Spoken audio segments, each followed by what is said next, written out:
Inihayag ni Tesla ang isang bagay na hindi ka panipaniwala. Tina-target ng Elon Musk ang isang buong bagong merkado, ang mga luxury RV makers sa panic mode. Sa loob ng mga dekada, ang mga RV ay nanatiling pareho, malaki, mahal. Gutom sa gasolina ng mga mayayaman o retirado lang ang tunay na makakayang tamasahin. Ngunit paano kung ang modelong iyon ay namatay lamang ng magdamag? Dahil may isang bagay na lumabas sa California, iyan ay hindi lamang isang sasakyan. Ito ay isang babala, isang redefinition, isang declaration na ang edad ng maingay, gas-chugging road giants ay tapos na at hindi ito nagmula sa Ford o Winnebago o Airstream. Ito ay nagmula sa isang kumpanya na nagpabaligtad sa buong industriya ng sasakyan. Ngayon ay dumating na sila para sa iyong tahanan. Dahil ito ay hindi lamang isa pang produkto, ito ay isang kilusan. Isa na maaring yumanig sa pabahay, paglalakbay, at enerhiya sa kanilang kaibuturan. Ang uri ng shift na gumagawa ng mga headline at gumagawa ng mga pagkaaway. And the craziest part, nandito na. Kaya bago tayo magpatuloy, pindutin ang like button at mag-subscribe ngayon. Ituwid natin ang isang bagay. Ito ay hindi lamang isang marangyang anunsyo. Ang inilunsad lamang ni Tesla ay isang direktang pagbaril sa isang industriya na nagpapatuloy sa loob ng mga dekada. Ang merkado ng RV ay napakalaking, higit sa 60 billion sa buong mundo. Ngunit karamihan sa mga sasakyan sa kalsada ngayon ay mukhang idinisenyo noong unang bahagi ng 2000s. Malaki, malakas, at puno ng teknolohiya na hindi umuunlad sa mga taon. Ngayon ay pumapasok si Tesla. Hindi sa isang bahagyang pag-upgrade, ngunit sa isang ganap na muling pag-imbento. Ang isa na may presyong $117,000 lang, habang ang mga traditional na luxury RV ay madaling nakakalampas ng $250,000. At ano ang makukuha mo sa lahat ng sobrang pera? Mga leather na upuan at isang chrome cup holder. Ito mismo ang pinakamahusay na ginagawa ni Tesla. Nakahanap sila ng mga tinapa. Hindi napapanahong mga merkado at inaatake sila ng brutal na kahusayan. Ginawa nila ito sa mga sedan. Ginawa nila ito sa mga pickup truck. At ngayon sila ay darating para sa mga RV. Pag-usapan natin ang elepante sa highway. Dahil ang mga traditional na RV, hindi lang sila outdated. Sira na. Magbabayad ka ng 6 na numero. Sumunog sa gasolina tulad ng isang pribadong jet. At bilang kapalit, makakakuha ka ng maingay. Clunky box sa mga gulong na nangangailangan ng pit stop bawat ilang daang milya. Hindi yan kalayaan. Yan ay isang mabaw na kulungan. Ngunit narito ang twist. Karamihan sa mga tao ay hindi napagtanto kung gaano talaga kawalang kakayahan ang mga RV. Ang isang average na RV na pinapagana ng gas ay nakakakuha ng 6 hanggang 8 milya bawat galon. Dalhin ang isang baybayin sa baybayin at bumababa ka ng higit sa $1,000 sa gasolina. Hindi banggitin ang mga pagbabago ng langis, partial ayos ng makina, pagkabigo ng generator. Isa itong maintenance nightmare na nakabalot sa sheet metal. At habang nagbubuhos ka ng pera sa mga gasolinahan, naglalabas ka rin ng sapat na mga emisyon upang karibal ang isang buong gusali ng apartment. Ang bawat milya na hinihimok ay isang maliit na sakuna para sa iyong pitaka at sa planeta. Samantala, itong bagong manlalaro, hindi nag-iingay, hindi nang hihingi ng gas, at wala itong pakialam kung hanggang saan mo gustong pumunta. Ang laro ay nagbago. Ngunit karamihan sa industriya ay tulog pa rin sa manibela. At makikita mo na kung bakit iyon ang magagastos sa kanila. Ilang taon na ang nakalilipas. Ang ideya ng pagpapatakbo ng sasakyan sa tubig ay science fiction. Isang pantasyang ibinasura ng bawat tinatawag na eksperto. Hanggang ngayon, dahil sa loob ng makinang ito ay may power system na binabaligtad ang buong playbook. Walang gasolina, walang dependency sa lithium. Tubig lang at isang prosesong tinatawag na reverse electrolysis na nagpapagulo sa bawat sulok ng mundo ng enerhiya. Narito kung paano ito gumagana. Ang ibig molekula ng tubig ay nahahati sa hydrogen at oxygen. Ang hydrogen na iyon ay nagiging malinis na gasolina. Ang tanging lumalabas sa tailpipe, mas maraming tubig. Walang usok, walang amoy, walang carbon footprint. Ito ay kasing linis nito. At narito ang ligaw na bahagi. Hindi lang mas malinis, mas matalino pa. Ang mga traditional na makina ay nag-aaksaya ng hanggang 70% ng kanilang enerhiya bilang init. Ang sistemang ito, Halos Zero Waste. Ang diwat patak ng tubig ay nagiging momentum.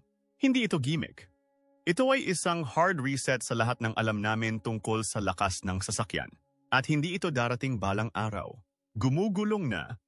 Kaya ang tanong ay, hindi. Maaari ba itong gumana? Ang tanong, bakit walang ibang nakagawa nito? May dahilan kung bakit inilibing ang tech na ito ng ilang dekada. Walang kumpanya ng langis ang nagnanais na umiral ito. Ngunit ngayon, hindi ito teorya. Nandito na, and it ay tumatakbo sa isang bagay na napakasimple, kaya hindi napapansin. Malamang na ginamit mo ito ngayong umaga, tubig. Sa loob ng motorhome ng Tesla ay isang breakthrough power system na binuo sa paligid ng reverse electrolysis. Ang tubig ay nahahati sa hydrogen at oxygen. Ang hydrogen ay nagpapagana ng fuel cell na lumilikha ng kuryente. Ang tanging emission, malinis na tubig. Tama yan. Zero usok, zero gas, zero lithium. Walang pagmimina ng cobalt. Walang engine heat dumping sa hangin. Kuryente lamang mula sa isang proseso na hindi lumilikha ng basura at walang iniiwan na nakakalason. At ang pinakamagandang bahagi, hindi lang ito gumagana, dinudurog nito ang mga numero. Kung ikukumpara sa mga diesel RV, ang motorhome net ay bumibiyahe sa isang fraction ng halaga. Walang pabago-bagong presyo ng gasolina, walang dependency sa gasolinahan, walang grid outage. Mag-refuel lang ng tubig at umalis na. Sinabi nila na ang ganitong uri ng sistema ay hindi lalago. Walang pakialam si Tesla. Itinayo lang nila. Ang pagmamaneho ng RV ay dating full-body workout. Pawisan ang mga palad. Mabagal na oras ng reaction. Mga salamin na hindi nagpakita ng sapat. Edi para sa mga matatandang driver, kadalasan ay mas stress kaysa saya. Ngunit ngayon, nagdadala si Tesla ng isang bagay sa talahanayan na hindi pa nakikita ng mundo ng RV. Tunay na autonomiya. Ang motorhome ay nilagyan ng buong autopilot suite ng Tesla. Pagsentro ng lane. Adaptive Cruise Control. Pagbabago ng auto lane at real-time na pagtukoy sa panganib. Hindi ka lang nagda-drive. Ito ay nagmamaneho kasama mo gamit ang isang network ng mga camera, radar, at ultrasonic sensor. Ito ay nagmamapa at tumutugon sa kalsada ng segundo sa bawat segundo. Traffic jams? Nag-aayos ito. Biglang preno sa unahan? Mas mabilis itong tumugon kaysa sa magagawa ng sino mang tao. Ang resulta? Isang karanasan sa pagmamaneho na mas ligtas, mas maayos, at mas matalino kaysa sa anumang nahawakan ng mga may-ari ng RV. Ayon sa estatistika, ang autopilot ay ipinakita upang mabawasan ang mga aksidente ng higit sa 40%. Para sa mga long-distance traveler, hindi lang iyon convenience. Ito ay kapayapaan ng isip. Hindi ito cruise control. Ito ang kinabukasan ng paglalakbay sa cross-country, hands-off, stress-free, at laging nanonood. At nagsisimula pa lang kami. Kaya para kanino ba talaga ang motorhome na ito? Hindi kung sino ang iyong inaasahan. Ito ay hindi lamang isang makina para sa mga retiradong mag-asawa na bumibiyahe sa Florida. Ito ay isang mobile command center para sa isang ganap na bagong henerasyon. Isipin ang mga digital na nomad, malalayong manggagawa, mga pamilyang unang-una sa pakikipagsapalaran, at sino mang may presyo mula sa pabahay sa lungsod. Para sa halaga ng paunang bayad sa isang pangunahing lungsod, makakakuha ka ng sarili mong off-grid na mobile home na may power, internet, workspace, at mga view na nagbabago kahit kailan mo gusto. At narito ang shift. Ang mga millennial at Gen Z ay hindi naghahabol ng mga mortgage. Hinahabol nila ang kalayaan. Sa katunayan, ipinapakita ng mga survey na halos 60% ng Gen Z ang mas gusto ang mga karanasan kaysa pagmamay-ari. At si Tesla, hindi sila nagbebenta ng RV. Ibinebenta nila ang pinakahuling anyo ng kadaliang kumilos. Ngunit kung bakit posible ang pamumuhay na ito, tunay na nagsasarili, ay kung ano ang nagpapalakas dito. Sa bubong, ang mga solar tile ay tahimik na bumabad sa sikat ng araw sa buong araw. Sa ilalim ng sahig, isang makina ng tubig na ginagawang malinis at hilaw na enerhiya ang H2O. Hindi na kailangang magsaksak. Hindi na kailangang mag-refuel. Hindi ka nakatether sa mga gasolinahan o linya ng kuryente. Dalhin ito sa isang malayong cliffside o sa gitna ng disyerto. Ang Tesla motorhome ay tumatakbo kahit saan at patuloy na tumatakbo. Walang langis, walang grid, tubig lamang, araw, at isang sasakyan na ininhinyero para makatakas. At dito nagsisimulang pawisan ang industriya. Unang bumagsak si Tesla sa isang 60 bilyong RV market. At mga legacy na tatak, hindi nila nakitang darating ito. Habang ang mga traditional na tagagawa ay nag-a-update ang mga trim na pakete, ang Tesla ay naglalabas ng mga patch ng software sa hangin. Habang ang iba ay nagdidisenyo ng mga interior, ang Tesla ay gumagawa ng isang napapanatiling ecosystem at napapansin ng mundo. Matapos ang unang chismis ng sasakyang ito ay lumabas sa web, ang mga trend sa paghahanap para sa electric RV ay tumaas ng 400% sa magdamag. Totoo ang demand. Ang momentum ay bumubuo. Ang matandang gwardiya ay may mga dekada upang magbago. Hindi nila ginawa. Nandito na ngayon si Tesla at hindi sila humihingi ng pahintulot. Binabaliktad nila ang merkado sa ulo nito. And ito lang ng opening shot. Paano kung ang pinakamalaking solution sa krisis sa pabahay ay hindi isang bahay? Habang tumataas ang mga presyo ng ari-arian, $500,000 mga panimulang tahanan, mga digmaan sa pagbid, at mababang inventaryo. Naglunsad lang ng curveball si Tesla. Isang ganap na electric, self-sustaining home on wheels para sa $117,000. Hindi lang yan sasakyan. Iyon ay isang practical na alternatibo sa pagmamay-ari ng bahay. Walang mga mortgage chain, walang HOA fees, walang pananatiling natigil sa isang zip code. Para sa milyon-milyong na lockout sa traditional na pabahay, nag-aalok ang motorhome ng Tesla ng kakaibang bagay. Mobility na may dignidad. Ang kakayahang mabuhay, maglakbay, magtrabaho, at umunlad ng walang permanenteng address or financial anchor na nagpapabigat sa iyo. Ngunit ito ay higit pa sa affordability. Ito ay kalayaan. Ang pagtaas ng malayong trabaho, digital first career, at online na negosyo ay nakalas na sa mga manggagawa mula sa mga cubicle. Ang motorhome na ito ay nagpapatuloy ng isang hakbang na tuluyang nakakalas sa kanila mula sa real estate, say high-speed internet, off-grid power, at self-contained na pamumuhay. Hindi lang ito nakikipagkumpetensya sa isang bahay. Nahihigitan nito ang isa. At narito ang isang twist na pinag-uusapan ng iilan, mga benepisyo sa buwis. Sa maraming rehiyon, ang mga RV at mobile home ay kwalipikado bilang pangalawang tahanan o asset ng negosyo ni nagbibigay daan para sa mga pagbabawas sa interes ng pautang, depreciation, at kahit na mga gastusin sa utility kung ginamit bilang isang home office. Ginagawa nitong isang strategic financial move, lalo na para sa mga malalayong professional o solo na negosyante. Ngunit ang konseptong ito ay higit pa sa isang mamimili. Isipin ang isang buong komunidad ng mga mobile home, ganap na de kuryente, pinapagana ng tubig, nakakapagpapanatili sa sarili, na bumubuo ng mga desentralisadong kapitbahayan saan man pinapayagan ng kalsada. Walang building permit, walang property lines, malinis, mobile na pamumuhay. Ang Tesla ay hindi lamang nagbebenta ng isang produkto. Nagtatanim sila ng binhi para sa isang ganap na bagong klase ng pabahay, modular, mobile, at eco-aligned. And kapag sa tingin mo ang epekto ng sasakyang ito ay nagtatapos sa pabahay, isipin muli. Dahil ang nasa ilalim ng hood ay hindi lamang iba, ito ay nakakagambala. Ang makina ng tubig ng Tesla ay gumagawa ng zero emissions, walang fuel combustion, walang tailpipe fumes, walang battery acid waste. Ito ay ganap na tumatakbo sa isang proseso na tinatawag na reverse electrolysis. Pagsira ng tubig sa hydrogen at oxygen at ginagawa iyon sa malinis na kuryente.